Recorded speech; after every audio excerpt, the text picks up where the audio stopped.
Let's talk about Trent ridiculous arguments against gay marriage and relationships. I need to put my cards on the table. How do I say this? I don't think he is that deep or compassionate thinker. I know he has 3 master's degrees.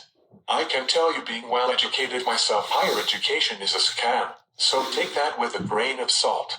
With that said, he won that debate with Pastor Brandon Robertson not because Trent had any actual arguments outside the Bible, but because Pastor Robertson bought into Trent's flawed framework and ended up sounding like he approves of every kind of relationship. That should have been 2 hours of pointing out all the heresies Trent promotes.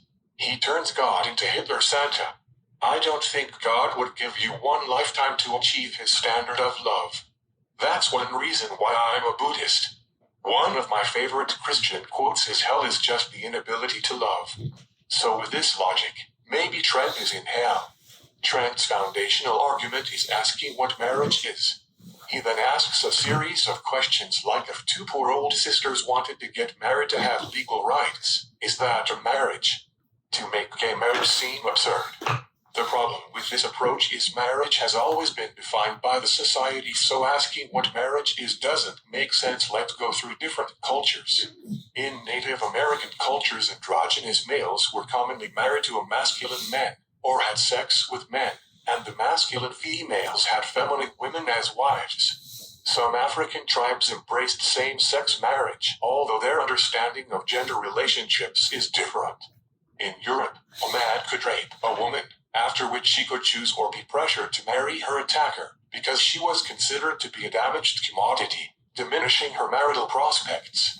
So allowing for rape doesn't change the definition of marriage, but if the 2 people happen to have the same genitalia, that's a fundamentally different institution. This is not to argue that any of these relationships are ethical, but to illustrate that marriage and human rights have always been subject to the people who have the power within that society. And marriage is an evolving construct. Even if you believe marriage comes from God, you can't deny legal history.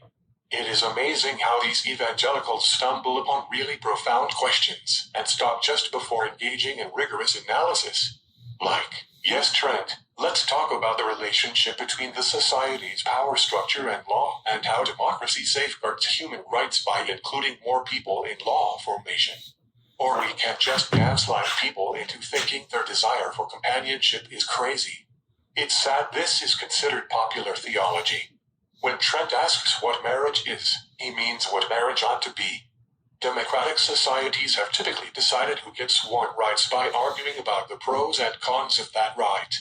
When we agreed if women could vote, we didn't have to talk about if children should vote or silly hypotheticals.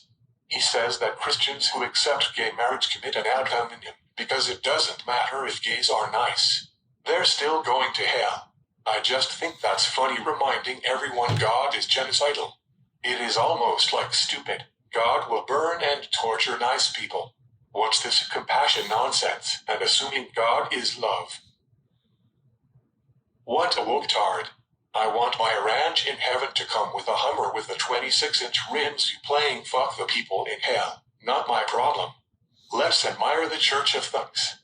That's the thing I keep finding with evangelical Christians. It's not about outcomes or evidence or, dare I say, morality. It's about jumping through hoops so you can get your reward.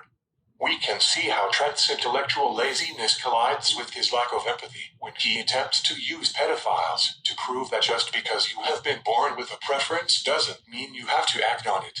While true by itself, it ignores the more complex reality. It highlights the shortcomings of using simple logic without incorporating the complex reality. You lose all nuance and make a fool of yourself by people who know about the topic.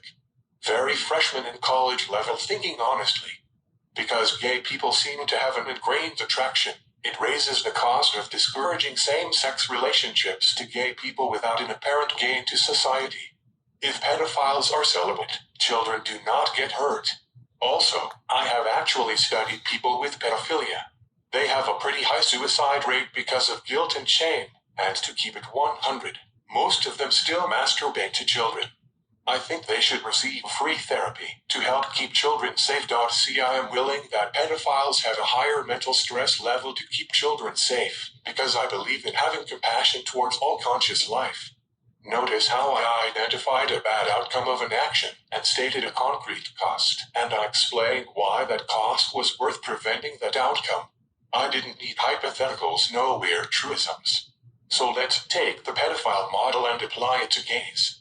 The gay suicide rate would go up. When they jack off, they will start crying and think about hurting themselves. We take away children from parents who engages in homosexual behavior. What would we get with all this suffering?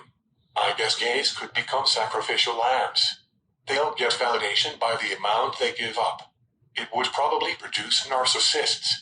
David Bennett, cough cough, I'm kidding. Let's have compassion for our brother David, poor man. But I guess it could be sustainable. However, the question becomes what society would gain.